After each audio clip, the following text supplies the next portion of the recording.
semua warga negara sama di hadapan hukum, tidak ada yang istimewa. Aparatur penegak hukum kita itu harus berani independen, tidak boleh memihak ke siapapun.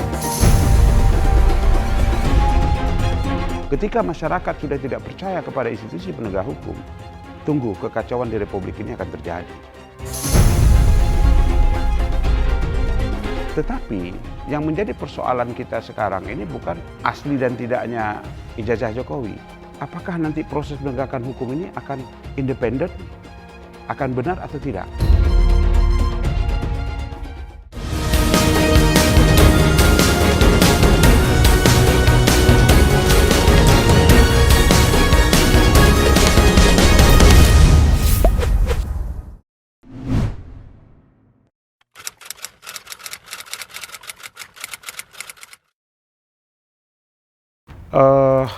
Jika kita berbicara dalam konteks ijazah Pak Jokowi, ada orang yang meragukan, itu sah-sah saja, sesuai dengan pemikiran orang tersebut. Jika ada orang juga yang mempercayai terkait ijazah Pak Jokowi, itu juga sah-sah saja. Tapi alangkah eloknya terkait keabsahan daripada ijazah Pak Jokowi ini dilakukan dalam satu forum resmi untuk diuji apakah ijazah ini resmi, sah, legal atau tidak. Nah, tentu lembaga itu pihak kepolisian secara hukum ya. Nah, perlu saya jelaskan sedikit, saya ceritakan sedikit. Langkah yang diambil oleh Pak Jokowi dengan melaporkan para pihak yang meragukan terkait keaslian ijazah beliau sudah tepat, tapi saya sedikit mengkritik bahwa seharusnya ketika beliau melaporkan para pihak ini kepada kepolisian, tentu yang harus diutamakan adalah semua warga negara sama di hadapan hukum, tidak ada yang istimewa. Nah, dalam pelaporan tersebut saya melihat semacam ada karpet merah untuk Pak Jokowi. Ini sebenarnya pihak kepolisian harus menghindari ini agar tidak timbul kembali asumsi publik, asumsi masyarakat terhadap penegakan hukum di negara kita.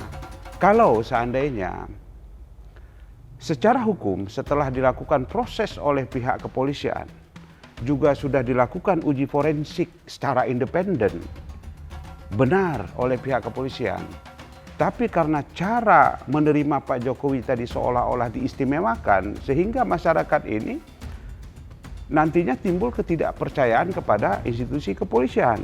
Seharusnya seperti saya katakan tadi bahwa setiap warga negara itu sama di hadapan hukum, tidak boleh berbeda.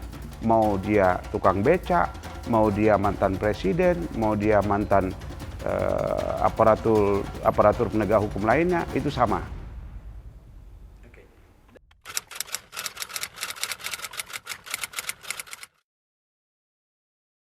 Saya pikir antara dulu dengan sekarang itu walaupun objeknya sama, tapi tentu proses dua hal yang berbeda ya. Karena dulu itu lebih walaupun saya bukan ahli politik, mungkin lebih banyak bernuansa politik. Nah, sebenarnya saya lebih mengharapkan begini. Aparatur penegak hukum kita itu harus berani independen. Tidak boleh memihak ke siapapun. Dan tidak boleh memihak ke kubu siapapun. Maukah kubu Pak Jokowi atau kubunya Roy Suryo, Rismon, dia harus independen. Ketika itu salah, katakan itu salah. Lakukan proses penegakan hukum itu yang benar sehingga bisa timbul pemikiran masyarakat bahwa penegakan hukum di negara kita ini sudah dapat kita percaya. Kemudian tidak merugikan para pihak. Coba kita bayangkan kalau seandainya masyarakat menganggap penegakan hukum di kepolisian itu tidak independen karena ada keistimewaan tertentu dan yang diberikan kepada orang-orang tertentu, ini cukup berbahaya.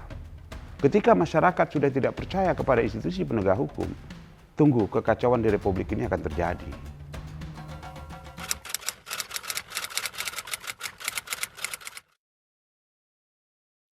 Kalau kita mengupas itu terlalu panjang ya, karena proses penegakan hukum di Indonesia ini sudah kacau balau.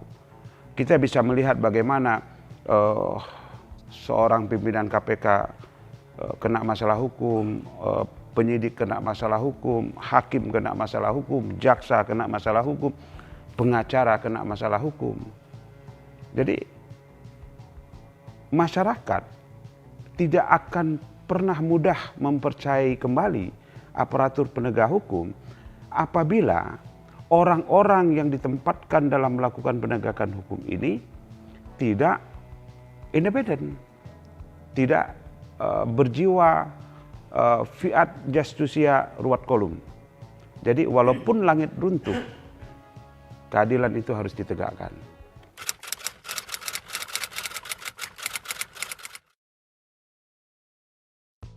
Saya pikir perlu, karena ijazah ini adalah produk akademik ya. Jadi tentu harus diuji secara akademik. Jadi tidak bisa diuji secara logika-logika liar. Kecuali seandainya ijazah ini bukan produk akademik. Itu mungkin kita boleh berasumsi atau boleh kita berpendapat liar. Nah, jadi sangat perlu dilakukan uji forensik secara independen.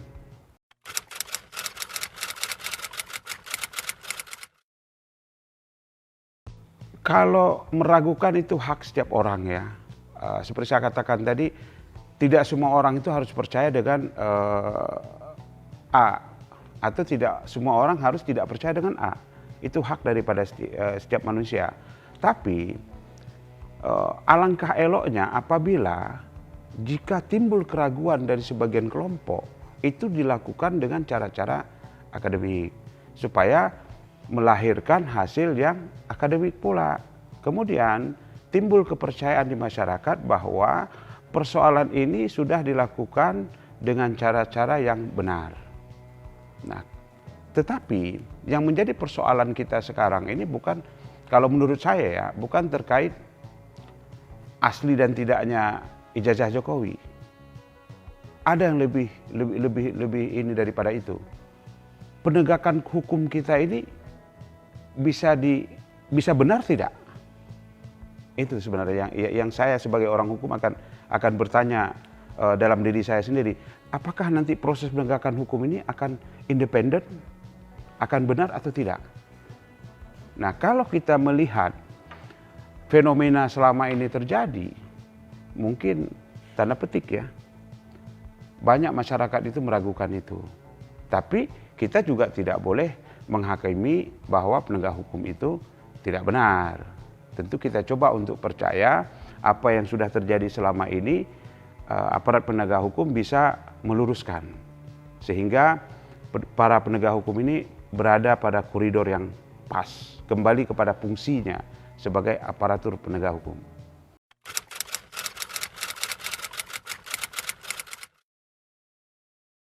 Terlebih dahulu saya ingin menyampaikan pesan dulu ya. Jadi saya pesan kepada aparat penegak hukum, dalam hal ini ke penyidik dulu, karena ini baru muara ke penyidik, bahwa sekarang dalam kasus ijazah Pak Jokowi ini semua publik tersorot kepada proses hukumnya. Tentu yang harus diingat adalah zaman sekarang zaman era keterbukaan. Jadi saran saya lebih kepada proses hukum itu benar-benar dilakukan persamaan hak, tidak ada perbedaan antara si A dan si B. Jadi sesuai dengan koridornya, siapapun manusianya sama di hadapan hukum, tidak ada yang istimewa. Itu. Nah, terkait proses berikutnya, ini yang sudah menjadi paradigma yang keliru selama ini dalam proses penegakan hukum kita. Kenapa saya katakan keliru? Karena dari proses awal saja itu sudah menggunakan cara-cara yang tidak tepat. Apakah misalnya kita lihat dalam satu kasus tertentu, bagaimana seorang penyidik ingin mendapatkan keterangan dengan menggunakan cara-cara yang tidak tepat atau kurang bagus ya, sehingga dan bagaimana si terduga pelaku tadi dilakukan penahanan 20 hari dan seterusnya. Nah, apa yang menjadi persoalan sekarang, apa yang dilakukan oleh penyidik ini ketika kasus ini dilimpahkan kepada kejaksaan dan berkomunikasi dengan pihak kejaksaan, seolah-olah apa yang dilakukan oleh penyidik ini harus diamini oleh pihak kejaksaan. Padahal belum tentu proses ini benar, dilakukan dengan cara-cara benar. Ya, berapa banyak kasus kita lihat sehingga salah tangkap dan lain-lain. Ya, salah prosedur. Nah, kemudian celakanya lagi, apa yang dilimpahkan oleh jaksa ke pengadilan itu seolah-olah harus diamini oleh hakim bahwa seseorang itu bersalah karena dia sudah dilakukan penahanan terhadap fisiknya, sudah dirampas kemerdekaannya. Ini saya pikir paradigma yang keliru. Ini harus diubah. Sehingga masyarakat melihat badan peradilan ini sudah tidak lagi menjadi wakil Tuhan, tapi sudah menjadi wakil titipan. Entah titipan siapa. Sehingga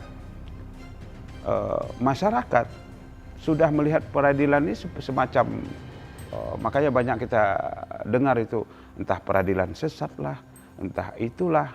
Nah, tentu kita berharap para hakim yang melakukan proses penegakan hukum di dalam peradilan itu harus benar-benar menjadi hakim yang menegakkan hukum yang sebenar-benarnya. Sebenarnya momen sekarang ini adalah momen yang sangat tepat ya bagi aparatur atau bagi institusi penegak hukum untuk membuktikan kepada masyarakat Indonesia bahwa mereka menegakkan hukum dengan sebenar-benarnya tanpa ada intervensi, tanpa ada tekanan dari pihak-pihak tertentu. Nah, ini momen kalau menurut saya. Nah, kalau berbicara apakah harus dibubarkan, sebenarnya dulu harus dibubarkan.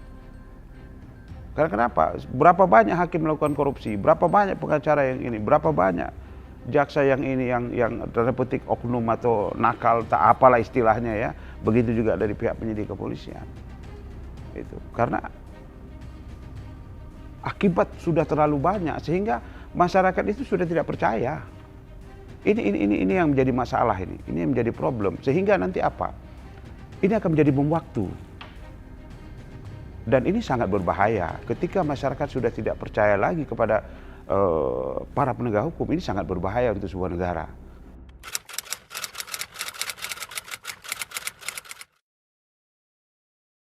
Makanya saya katakan tadi, sekarang ini adalah era keterbukaan. Proses awal itu harus benar.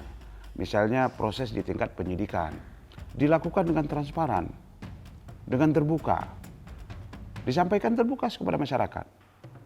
Jangan ada yang ditutupi. Apabila itu salah, katakan salah. Apabila itu benar, katakan benar. Nah, begitu juga ketika proses persidangan di ruang sidang. Hakim itu harus benar-benar melihat fakta persidangan. Dia tidak boleh memihak ke si A ke si B dengan dasar misalnya ini si A karena ada jabatan, si B tidak bisa. Hukum itu harus tegak lurus.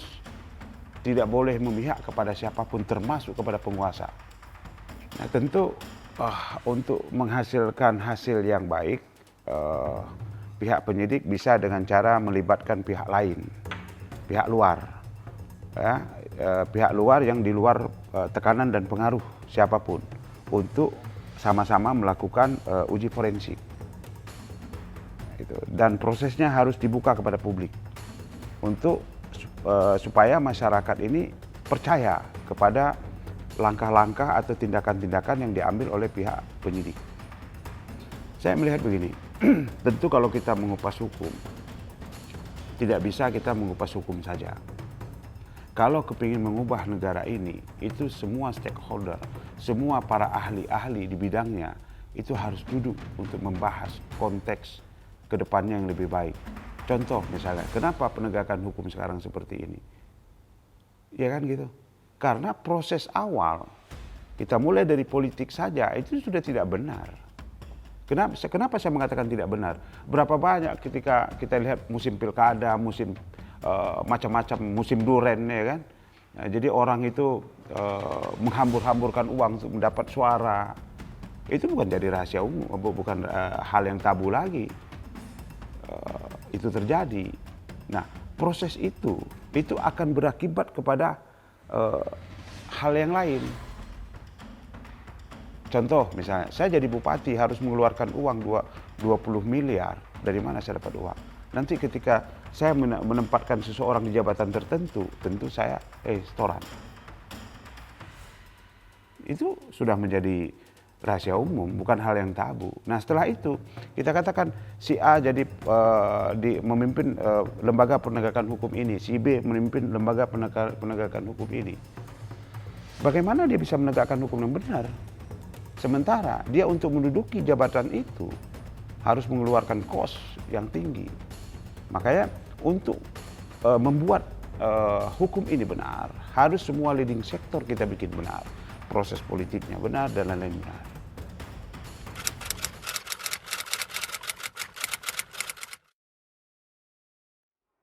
Lebih bagus bubarkan aja, rekrut yang lain.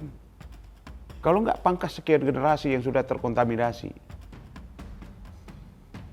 Entah 5 generasi, 6 generasi, pangkas. Sehingga generasi-generasi yang baru lahir, itu dia benar-benar lurus dalam menegakkan hukum. Kalau tidak, tetap aja terkontaminasi. Dan itu akan terus regenerasi. Misalnya kasus sekarang ini hakim lagi ramai dipindah-pindahin nih, dimutasi. Ya sama aja. Mau dimutasi kemana kek, ya sama aja. Ya kan tidak berpengaruh itu. Itu hanya saya lihat seremonial saja kalau di kacamata saya. Hanya sebuah seremonial saja. Jadi lelucon. Itu semacam virus itu, udah menjadi virus. Makanya lebih bagus pecat aja semua.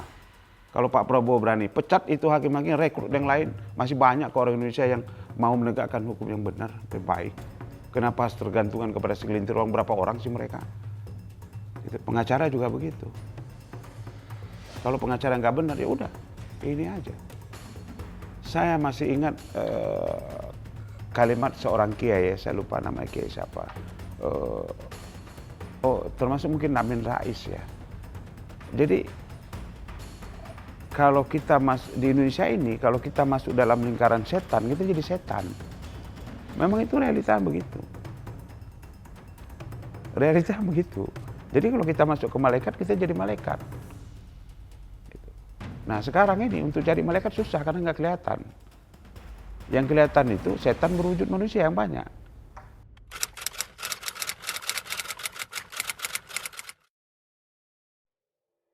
Proses awal itu sudah rusak. Dan dia walaupun baru tapi sudah berada di lingkungan yang sudah terkontaminasi hal-hal seperti itu. Sehingga dia didorong oleh keinginan dia sehingga dia melakukan perbuatan yang sebenarnya bertentangan dengan hati nurani dia sendiri. Itu. Makanya saya katakan tadi, kalau kita berbicara penegakan hukum itu kita tidak bisa hanya sekedar hukum. Kalau kita ingin mengubah republik ini banyak hal. Tapi dari semua itu yang paling penting adalah kenapa Indonesia jadi begini? Karena orang Indonesia sudah hilang moralitasnya. Itu sebenarnya. Jadi yang ada adalah tanpa disadari dalam otaknya adalah uang. Jadi apapun dia lakukan demi uang, termasuk melanggar hukum sekalipun.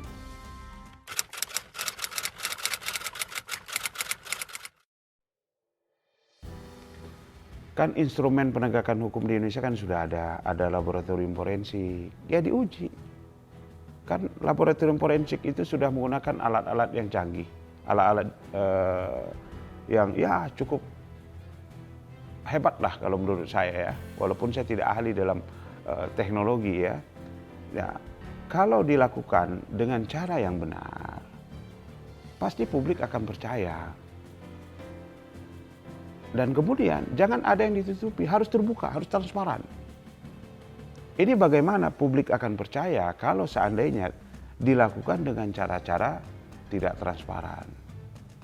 Kalau ingin kita masyarakat ini tenang, ya aparat penegak hukum ketika melakukan proses terhadap ijazah Pak Jokowi itu harus terbuka. Biar semua masyarakat bisa melihat dengan kasat mata gamblang bahwa aparat kepolisian sudah melakukan pengujian terhadap ijazah Pak Jokowi dengan transparan. Ya kalau seandainya surat ini dilakukan di ruangan tertutup, hanya dia yang tahu, tiba-tiba dia bilang, oh ini begini, ya orang nggak akan percaya. Nggak akan percaya. Tapi kalau dilakukan dengan transparan, libatkan pihak-pihak lain yang berkompeten, tentu orang-orang yang di bawah yang tidak di bawah tekanan, pengaruh atau kepentingan, orang-orang yang benar-benar independen, itu masyarakat akan percaya. Masih ada nggak orang independen? Ada, masih banyak, masih banyak. Ada contohnya? Kalau contoh saya tidak bisa mencontohkan karena mereka itu tidak timbul, mereka itu diem. Kenapa mereka diem? Karena mereka ini takut. Kenapa mereka takut? Karena proses penegakan hukum kita tidak benar. Sehingga ketika orang ingin tampil menunjukkan kebenaran dan keilmuan dia takut. Wah, gua nanti tunjukkan keahlian gua, jangan gua dilaporin lagi. Kan repot. Kalau seorang ilmuwan sudah dipidanakan, sudah diproses secara hukum, saya yakin ilmuwan yang lain pada nggak mau. Dan tunggulah kebodohan yang terjadi di masyarakat kita. Tidak ada yang salah. Yang salah itu proses penegakan hukumnya yang lambat. Seharusnya dari awal itu pihak penegakan hukum, aparat penegak hukum itu harus bekerja ekstra supaya tidak timbul kegaduhan di tengah masyarakat. Kalau langkah-langkah dari awal sudah diantisipasi, hal ini tidak terjadi. Nah sekarang sudah terjadi, siapapun yang ngomong orang nggak akan percaya, curiga. Karena kenapa ya? Apapun kita bicara kembali kepada awal lagi. Karena penegakan hukum di Indonesia ini memang sudah hancur, sudah rusak.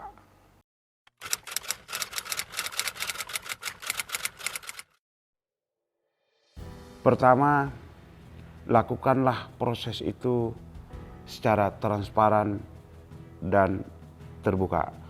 Kedua, libatkan pihak-pihak independen yang kredibel di bidangnya untuk mengetahui bagaimana proses itu dilakukan.